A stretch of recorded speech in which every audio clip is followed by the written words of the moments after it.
Fine. So yesterday we were talking about the insurgencies of Northeast Manipur insurgency. Now let us check it out how this Naga, Zuki, Zomi insurgencies are also in confluence with the Manipur insurgencies. Yes.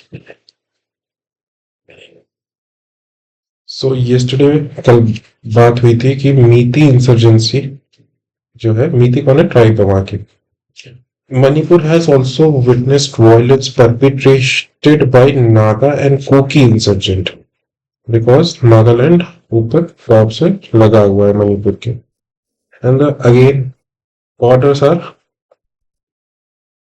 porous, so it is very hard to control.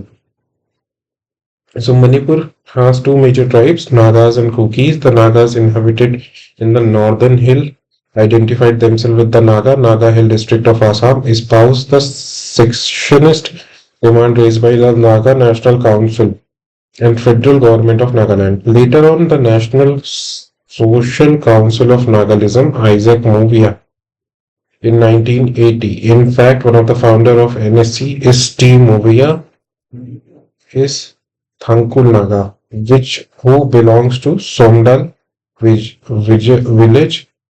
Okhrul district, Manipur. Consequently, the Manipur hills have affected by the Naga insurgency have witnessed the widespread insurgencies activities. Like the northern hill, the south of the hills of the Manipur also bore the brunt of Mizo insurgency during the 1960s onward. Mizo insurgents have been demanding the unification of Kuki-Zumi, who are akin to the Mizo tribes, inhabited areas of Manipur into Mizoram. In fact, during the Mizo insurgency, Churachandpur district, which also an important base for Mizo National Front insurgents. While the insurgency in Mizoram ended with signing of the peace accord between MNF and Union government in 89, the Kuki-Zumi group of Manipur continued to harbor the discontentment and the desires to have a separate Kuki land. The desire to safeguard their interest was reinforced by the fact that Kuki did not share a cordial relationship with the preponderant Meeti community in the state. Kuki are also resentful towards the Meeti because they feel that the successive Meetis dominated state government, keep the area backwards, did not provide them adequate political representation. Kuki also lament the fact that Manipur government did not make available a clear defined territorial space for them. Added to this mix, fear and apprehension, the Kukis in their conflict with the Nagas. The Nagas and Kuki share an adversarial relationship since ancient times. The Meiteis King and the British has settled the migratory Kukis into the Manipur Hill to act as a buffer between the settled Plain district and marauding Naga tribes. Throughout the colonial times, the Nagas and Kuki were engaged in the running battle of attrition. Once independence came, the administration started penetrating into those isolated areas. Conflict over the space welfare schemes accentuated competition between the two ethnic groups. The Naga insurgencies also provided an opportunity to the Naga to seek revenge against the Kukis. In fact, Naga insurgents has devastated 60 Kuki villages. In Tamlanglong, Ukhrul district 1956 and 64. The Kukis in October 58 formed a militant organization called Kuki National Volunteers to reunite all the Kuki residing in the Indian unions and its adjoining areas defend themselves against the Naga militants. The organization, however, soon became redundant. Since 1974, the Kuki community has been demanding the creation of separate Sardar Hills Autonomous District made up of Kuki-dominated area and carved out of Naga-dominated Senapati district. The demand of NSCN is to include the hill inhabited by the Kuki into the greater Nagaland by it is further heightening the situation unease amongst the Kukis. The Kukis were also convinced that the union of the state government was not sensitive in their ordeal and will not protect them. In 1988, the Kuki formed Kuki National Organization and its armed the Kuki National Army with an objective to uniting the Kuki inhabitant lands of the India and Myanmar into the single administrative unit called will be Zanglem, Land of Freedom. The simmering discontentment between the Nagas and Kukis came to force in early 90s when Manipur witnessed one of the bloodiest clashes involving two groups. The clash between the Nagas and Kukis, which started as a tussle to control the smuggling networks of Morea town in 1992, soon went out of control. The refusal to pay house tax to the Naga insurgent by the Kukis, the refusal to renew the land agreement by the Nagas to the Kukis further contributed to the tense situation. What followed was a series of violent clash between the militant belonging to NSC, NIM and KNA. In one of the bloodiest incidents, 13 September 93, the Naga militants massacred around 115 Kuki civilians in what is known as Jopi massacre. 92-97 NSC and IM cadres allegedly killed the scores of Kukis, destroyed around 350 villages. Even though NSC and IM signed a ceasefire agreement with the Union government, the clash between the Naga and Kuki insurgents continued intermittently. The Kukis similarly clashed with Paitis Zomi in 97 who refused to be categorized as Kukis. Their clash resulted in unspecified death and large-scale internal displacement at Churachandpur. Since then, several militant groups, each claiming to represent a specific tribe, have cropped up in the state. For example, Zumi Revolution Army, Hamar People Convention, Hamar Revolutionary Front, Indigenous People Revolutionary Alliance. More often than not, the multiple outfits claiming to represent the same tribes who have cropped in the state. For example, 19 militant different groups representing Kuki tribes. Some of these are Kuki Defense Force, Kuki Independent Army, Kuki International Force, Kuki Liberation Front, Kuki Revolutionary Front, and Kuki Security Force. Beside Bengals and Manipur, Muslims also formed their own groups. Meeti Bengal clash in 1993. The Meetis insurgents consider Bengal as Mayang, meaning outsider, and therefore they resent to the presence of Bengals in the valley. The Bengals have also formed their armed group People United Liberation Front, North East Minority Front, Islamic National Front, Islamic Revolutionary Front, United Islamic Liberation Front, and such groups. Meeting Kuki conflict. The latest episode in the ethnic conflict state was recorded in May-June 2023 when a large-scale conflict between Meeti and Kuki communities occurred. In the ensuing violence, more than 180 persons were killed and the property worth of crores was destroyed. As mentioned earlier, Meetis and Kuki share an uneasy relations since long. However, in the recent year, because of some actions and the decisions the Meeti-dominated state government, the Kuki community felt a sense of discrimination and insecurity. To begin with, the Chief Minister Biren Singh claimed that many illegal migrants from Myanmar who entered in the state were settled in the Kuki community, mostly in the reserved and protected forest. Furthermore, the Biren Singh government also carried out with the land survey of the reserve forest, protected area, wetlands, and the wildlife to identify the encroachers and serve them eviction notice. These drives against illegal encroachers from Myanmar were interpreted by the Kukis as an action their own community because they identified Chin refugees from Myanmar as the member of their own tribe, and that is the Chin Kuki tribe. Refuting the allegations of deliberate harassment against the Kuki community, the Manipur government claimed that the total 291 encroachers removed from Manipur forest between 2017 to 2023, 160 belongs to Meeti tribe community, which shows that the Kuki community was not exclusively targeted, but the Kuki community continued to remain aggrieved. In addition, the Manipur government has to launch the War on Drugs campaign in 2017. The hills of Ukhrul, Senapati, Kongpokoi, Kamjong, Churachandpur, Tengnopal district were especially targeted as a large-scale illegal cultivation of poppy, which was being carried out. The forcible destructions of illicit poppy cultivation, arrest of the villagers perceived by the Kuki community as depriving them from their livelihood because of their affected cultivators never received a compensation promised by the state government. Consequently, these drives against the encroacher and illicit poppy cultivators attracted the large-scale protest, especially in the Kuki-dominated area. The state viewed these protests as anti-government and claimed that the protesters were heavily influenced and instigated by the Kuki militant organizations, especially KNA and ZRA, who were not only providing the shelter to the illegal migrants from Myanmar but also encouraging illegal poppy cultivation, drug trade. In fact, in 10th March 2023, Viren Singh government decided to withdraw from the tripartite suspension of orders agreement with Kuki militants. The unilateral withdrawal from the agreement has not only upset the Kuki community but also put the question mark for the resolution of Kuki militancy problem in the state. What was the state response? Given the nature of the insurgency's ethnic conflict in the Manipur, successive unions and the state government have tried to bring the situations under the control through series of measures. Some measures are discussed, like constitutional measures.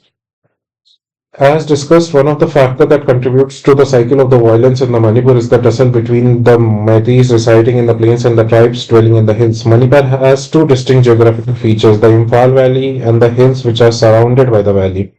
The valley constitutes of 5 districts, hill constitutes of 10 districts. The Imphal Valley covers 10% of the land of the Manipur and rest 90% is covered by the hills. Ethnically, Manipur has three main groups, Meiteis, Nagas and Kukis. The Meiteis constitute of 53% of the total population settled in the valley district of East and West Imphal, Taubal and Kaching, Bishnupur, Jiribam. The Naga 17% and the Kuki communities 26%, which constitute together 41% of the population, are categorized into 34 scheduled tribes in the state. Both of the groups of tribes inhabit the land of Manipur. The Nagas are concentrated in the north, consisting mainly of Senapati, Ukhrul, Tamenglong, and Chandel districts. The Kuki tribes primarily populate the southern hills comprising of Churachandpur, Kangpokri, Chandel, and Tangnopal districts. The disproportionate spatial distribution between the Meitei community and the tribes people is the crux of problem. The Meitei community feels that even though they constitute 53% of the population, they are confined to the 10% of the land in the valley. Even in the valley, they are argued that they are getting excused because of the tribes people are buying land and settling there, while being non-tribal. They cannot buy the land in the hills because of the protection provided to the tribesmen under Article 371C of the Constitution. Meitei community further claims that in addition to the tribes people, many outsiders, including illegal migrants from Bangladesh and Myanmar and people from rest of the countries, are settled in the land. They therefore argue that if the community has to preserve and save the ancestors' land, tradition, culture and language, they need ST status. The tribal community as evident are opposed to the demand of the Meitei communities for ST status on the ground of Meitei are the dominant community in the state of 40 of 60 legislative seats occupied by them. They further argue that Meitei language is included in the 8th schedule of the constitutions. They are educationally, socially, economically better off than the tribes people. Therefore, if the ST status is bestowed upon the Meiteis, they will not only control all the government jobs or other benefits and hitherto granted to the tribes by the constitution, but also grab the land belonging to the tribes people and has restrictions on purchasing the lands in the hill, which will not apply to them. The hill valley divide is most evident in the administration of the two geographical entities during the colonial time. The British deliberately introduced the hill valley divide by separating the administration hills from the plains. The divide was also accentuated by the religious divide between the two, wherein Meiteis embraced Vaishnavism, patronized by the king of Manipur. The hill were converted to Christianity by missionaries who were allowed to function in the hill areas. The British policy of keeping the tribes administratively separated from the valley finally came to an end with the lapse of British paramountcy and the enforcement of Manipur State Constitution Act in 1947, which brought the hills and valley together as a common administrative unit. It is important to mention that the representatives of the hill people tried to incorporate the riders that they will have right to secede at the end of 5 years if the conditions of the constitutions are not found satisfactory. Provision was, however, not incorporated. Instead of the act that it shall not apply in any matter whereas a specific reservation of power is to made to any authority in the hills under the provision of Manipur State Hills Administration Regulation 1947. In 1948, elections to the State Assembly were held and 18 out of 53 seats were allotted to the hill people. Further, 17% of annual revenue was unmarked for the development of hill area. The administration of the hill areas was laid down by the Manipur State Hill Police Administration Regulation Act, where the responsibility of the hill area was instructed to the Council of Ministers. The Council of Ministers has two elected hillmen who were in charge of hill affairs, forest, agriculture. As for the administration of the hill areas, the villages were grouped into circles and subdivisions. The village authority was also formed where there was 20 or more tax-paying houses, and such authority was nominated by the villages. Likewise, circle authority was Likewise, Circle Authority was formed for each circle, who was responsible for maintenance of law and order, primary education, maintenance of bridle roads, land records, tax collections, improvement of agriculture, etc. The administration of justice in the hill area was conducted by the courts of village and circle authorities. This system of administration in the hill areas of Manipur continued till 1956. In 1956, the Parliament of India passed Manipur Village Atrocities Act for the administration of the hill areas, which was implemented in 1957. While the main provisions of 1956 Act was more or less similar to the Act of 1947, but there was few changes. For example, the Act determined the number of members in the villages authority according to the number of tax-paying houses in the villages. This act provided village council to be democratically elected, and provisions provided reservations for the women representative. It also put certain limitations for the educating powers of the village chief by stipulating the heads of the estate will appoint two or more members for the village authority to act as a village court. The term of the members of the village authority will be limited for the period of 3 years. The total to 725 villages authorities were constituted in 7 subdivisions of the hill district of Manipur. Now, it is important to note that while Naga inhabitants area of Manipur had elected village chief, the Kuki inhabited village did not. Kuki have a traditional system of hereditary village chieftain who owns the land in the village. The Kuki community therefore opposed the election, arguing that the system of electing the village chief under the Village Authorities Act will mean do away with the rights of the chief over land. In fact, this fact also promoted the Kuki demand for autonomous homeland in 1960. In 1963, when the Manipur was declared as Union Territory provided with a territorial assembly with 30 members, the elected tribal members of the assembly functioned as the hill standing committees of the assembly and in charge of some of the affairs of the hill affairs. Some of them were included in the council of ministers. In 1972, when Manipur was inaugurated as 19th state of Indian territory, the 30-member territorial assembly was increased to 60 legislative assembly. Of these 60 members, 19 were reserved for ST and 2 Lok Sabha seats and one of the reserved for ST. A significant step towards the administration of hill areas of the state taken for the insertion of Article 371 in the Constitution. This act provided an enactment of Manipur Hill Area District Council Act, which was enforced in 73. After the Manipur attained statehood under the act, the hill areas of Manipur was divided into 5 autonomous districts and 6 autonomous district council. The ADC were Senapati, Ukhrul, Tamlong, Chandej, Chandpur. The district of Senapati has 2 councils, Senapati and Sardar Hills, and the rest of the district had 4 district councils. The first election to the council was held in 73.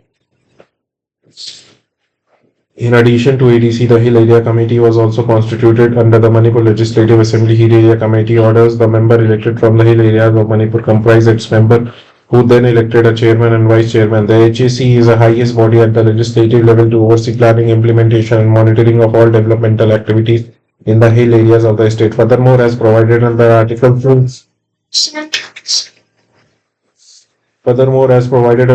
371C of the Constitution, HAC also vets all the law affected these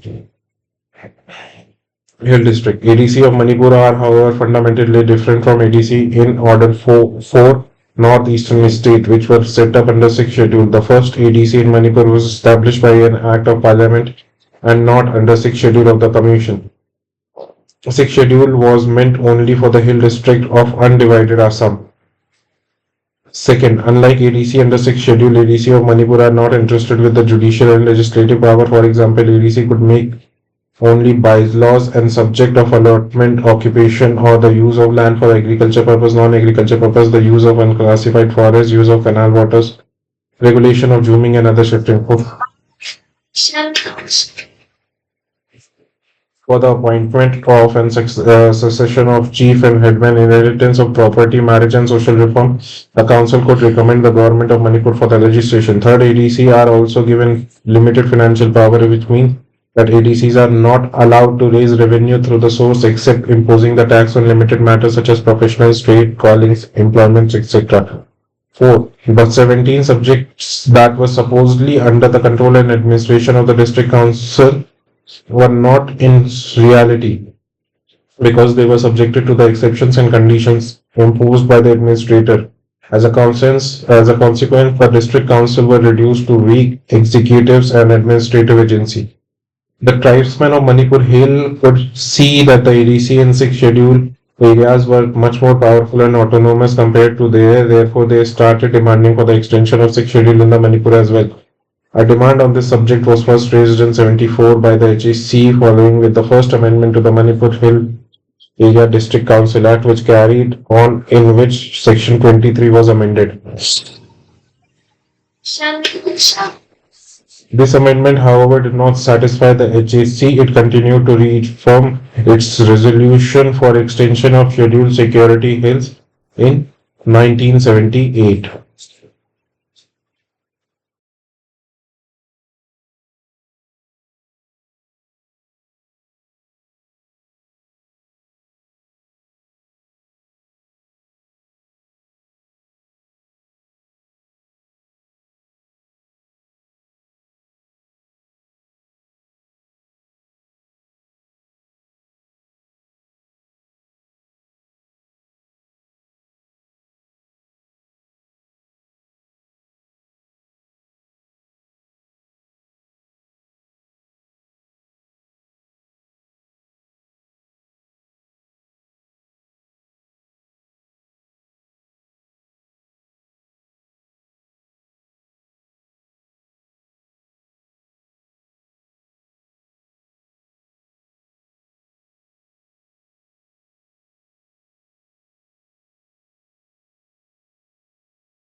Now, meanwhile, a discussion on the demand for the extension of sixth schedule for Manipur came into Rajya Sabha in 84 when some of was extended to Tripura. In Assam 88, the councillors and the chairmen of six ADC also submitted a petition for the union government on this issue. However, between 88 and 90s, the six ADCs were superseded with their administration was entrusted to the district officials of the district concerned due to the continuous resistance by the tribal group. It was during the time 6 Scheduled Demand Committee Manipur was formed, which along with the all tribal students union Manipur also carried forward the demand for the extension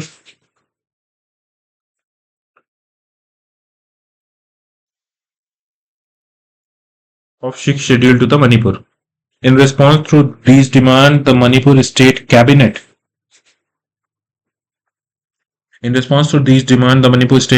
passed three resolutions in favor of extending sixth schedule to the hilly areas with certain local adjustment.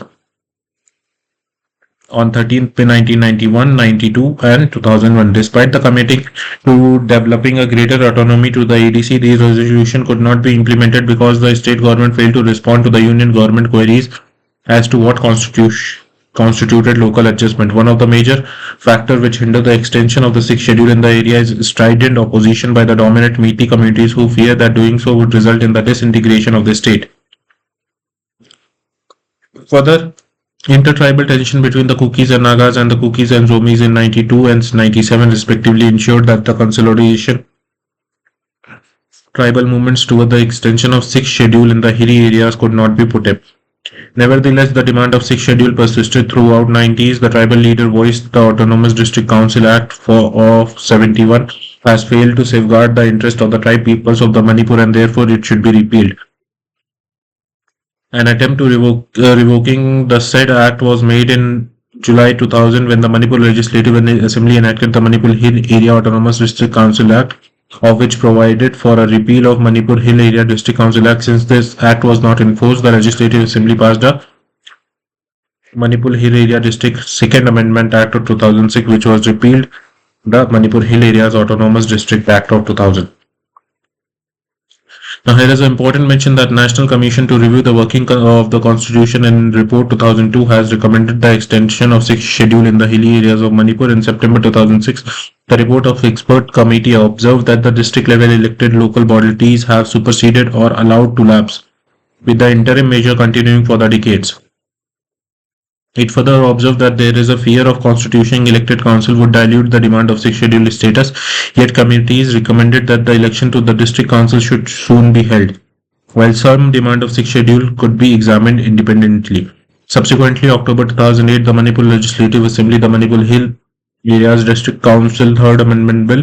The amendment reiterated the need of the Constitution to continue with 1971 Act with necessary amendment. It increased the total number of seats in the District Council from 18 to 24 and provided that the election to the District Council shall be conducted and supervised by the State Election Commission. The Act also increased the number of subjects to devolve to ADC from 17 to 26. The Act has been opposed on the ground that the new amendment do not provide any autonomy to the ADC and it is continuation of the same.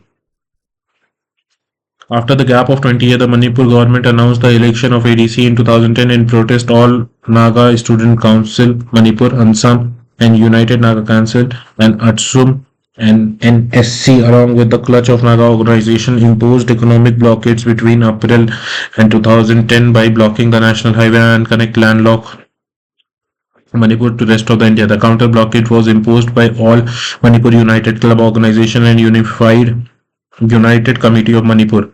The economic blockade was finally lifted June 2010 after 69 days.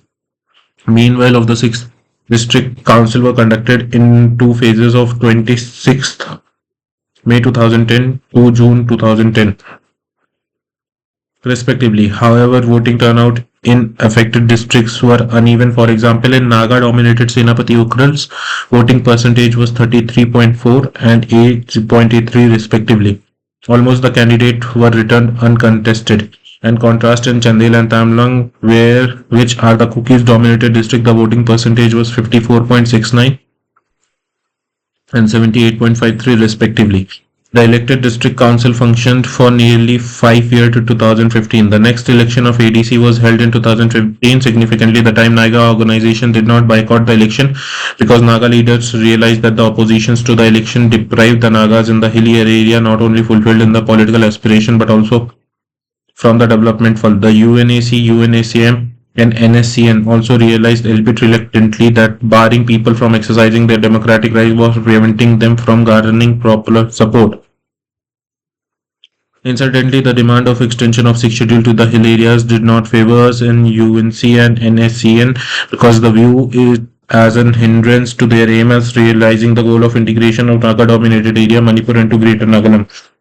It is argued that the winning pattern of the parties and the candidates in the ATC election indicated preponderance of the ethnic issues and alignment of the respective desires of the Nagas and Kuki. For example, UNC and NSCN tacitly supported Naga People Front, which also has some objective of integrating all continuous Naga inhabitant areas into Great Nagaland.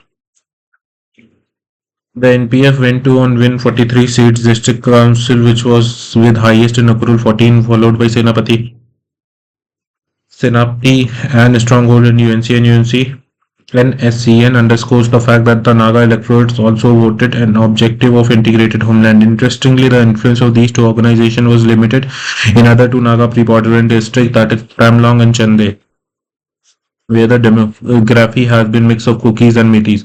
Likewise, the impressive wins of the Hill People Alliances as an alliance of independent candidates in Churachandpur district indicated towards the strong desire of autonomous Kuki land comprising of Churachandpur, Chandel and Sadar Hills. The HPA has an understanding with the Union People Front, an umbrella organizations armed Kuki Chinzomi groups which seeks to establish an autonomous hill states for Kukis. Be that as it may be, HAC continued with its demand for sixth schedule status in the hilly area. In continuation of their demand, the Hill Committee drafted Manipur Hill Autonomous Districts Bill in 2021 and sent it to the state government in August for it tabled and enacted into the legislation. The new bill proposed an increase in the numbers of the council members from 24 to 31, with 3 members being nominated.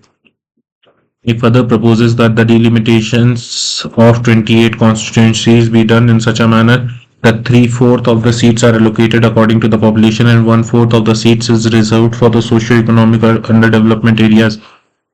It proposes greater autonomy, financial powers to EDC. The bill also proposes the creation of hill area secretariats for managing, coordinating, and monitoring the working of all the ADCs. The drafter of new bill argues that 1971 Act failed to achieve the balanced development in the hill areas. Therefore, therefore should be repealed. They further argue that the proposed bill is drafted with an objective of development of hill areas and maintenance of territorial integrity of Manipur. As expected, the valley-based civil organization appealed to the state government not to table the bill as a contain maximum provision for the creation of Naga Autonomous Territorial Council, Kuki Autonomous Territorial Council, which are opposed by them. In response, the tribal organization have been holding the protest and calling for bunds and blockades to put the pressure on the government to pass the bill. The state government on its part has been staving off table the bill by constituting a committee to ascertain whether the state government has mandate to pass such a legislation. In 1971 bill was passed by the parliament. The constitutional provisions were aimed at providing the tribespeople of a state an avenue to fulfill their political aspiration and preserve their socio-cultural practice. However, strident assertion of their tribal identities, intercommunities conflict,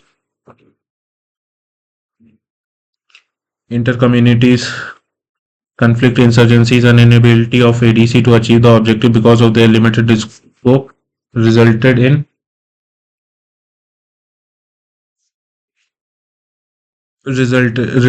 the extreme polarization of the society. It appears that the till contentious issue of extending sixth schedule to the hill areas of Manipur resolve the cycle of ethnic political tension.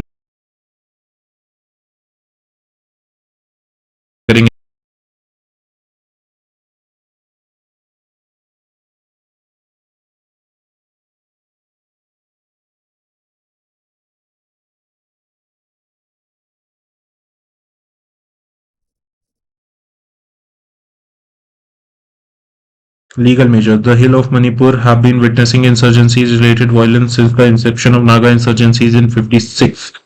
The Naga who inhabited the hill of Assam and Manipur has opposed the merger to their areas, which that of the time at the time of independence on the ground they were racially and socio-politically different from Indians.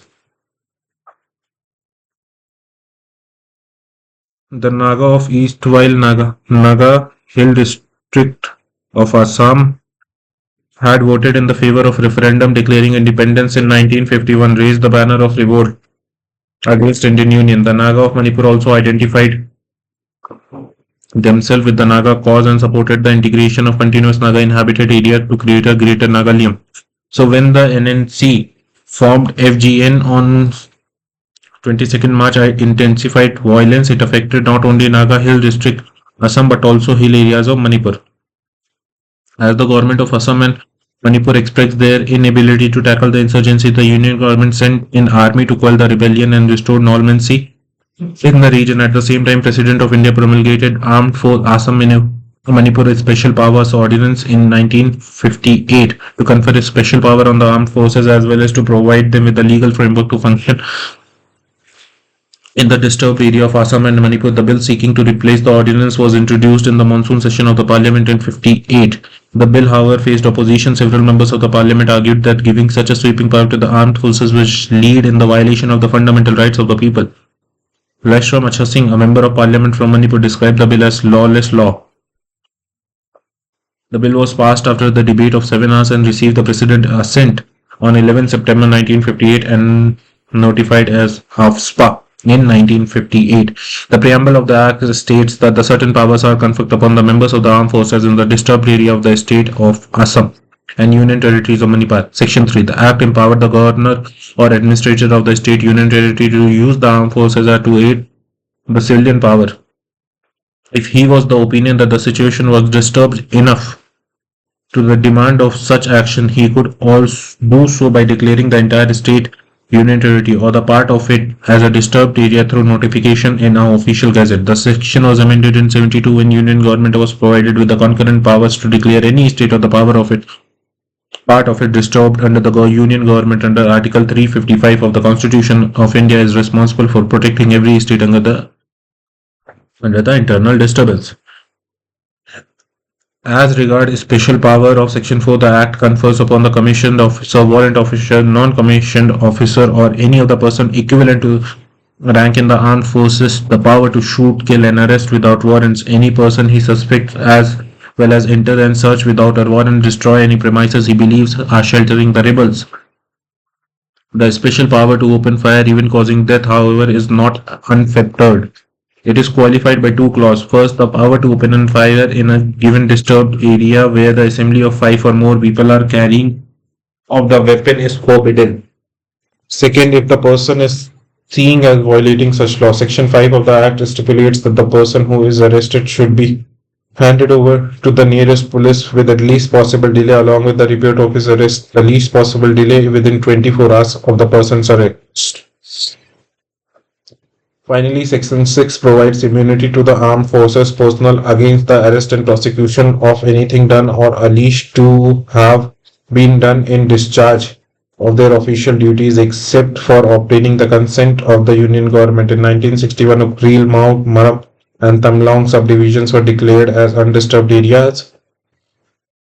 Disturbed areas under Section 3 of ASPA, and the army took over the control of the operations of these states, envisaged to be enforced only for the period of 1 year. ASPA constituted to be enforced in Nagaland, inhabited areas of Manipur. In 1964, an insurgent movement demanding the separation of Manipur from the Indian Union was launched by UNLF. In 1969, as the insurgent activities of RGM and the political activities of Meethi state committees intensified, the Manipur government found it extremely difficult to contain the situation. As the result, President rule was imposed on 16 October 1969. This outbreak of insurgency is also necessitated enforcement of ASPA in the Manipur LPID in the phased manner. In 1970s, the State Home Department, through the series of notification, declared the part of Manipur South, now Churachandrapur District, Manipur West, now Tamlong District, Manipur East District, Manipur North Districts, and the Sadar Hill Subdivision of Manipur North Districts as disturbed area under ASPA. In October 1975, the entire Tengnopal North Chandel district was declared disturbed. In 1978, the whole area of Manipur South District, Jiribam South Division of Manipur Central districts and the Tengnopal districts were covered under the Act. In 1980s, the entire state of Manipur was declared as disturbed area. Since then, ASPA has remained continuously enforced in the state. Most recent on 21st December 21, the state government extended the disturbed area, the provisions of ASPA for 1 more year because of the violent activities of extremist insurgent groups in the state. The extension of ASPA continues even though there has been widespread protest against the act and the demand for revoking it because of the several human rights violations by the security forces. The most prominent being of 2004 when Thangjang Manorama Devi was allegedly killed by soldiers of Assam rival in a cold blood. Following the protest, the state government modified the notification of ASPA, excluded Imphal municipal areas as from the disturbed area status. On 1st April 22, the Union government withdrew ASPA from 15 police stations in 16 districts of Manipur, and a year later in 23, ASPA was removed from the 4 more police stations in a view of significant improvement of law and order in the situation. In addition to ASPA, the West Bengal Security Act was also extended to Manipur's 27 June 1961 with a suitable modification. The Act makes the special provision for the maintenance of public order by prevention of illegal acquisition, possessions, or use of arms, the suppression of subversive measures endangering communal harmony or safety and the stability of the state, and the suppression of gundas for maintaining supplies and services essential to the living life of the community. The Act provided for the declaration of any area as protected or denial of the entry of the person is said such area without the authority of maintenance of law and order. The police was empowered to search and detain any person who enters such protected areas without the permission. If found guilty, the person is jailed for 3 years and fined or both.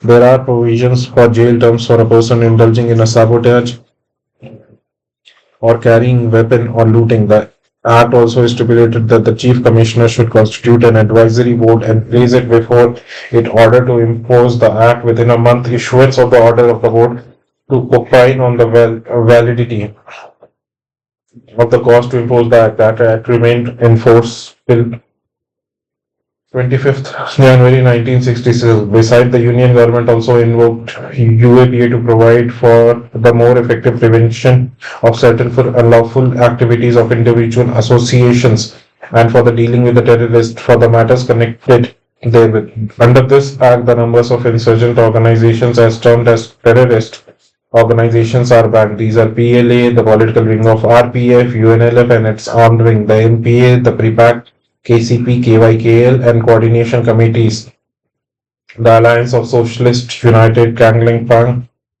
FAC, and MPLF.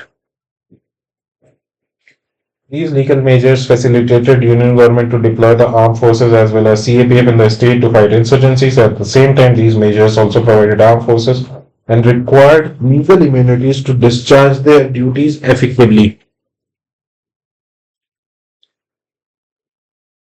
So next we will be coming to the security measures in our part 3.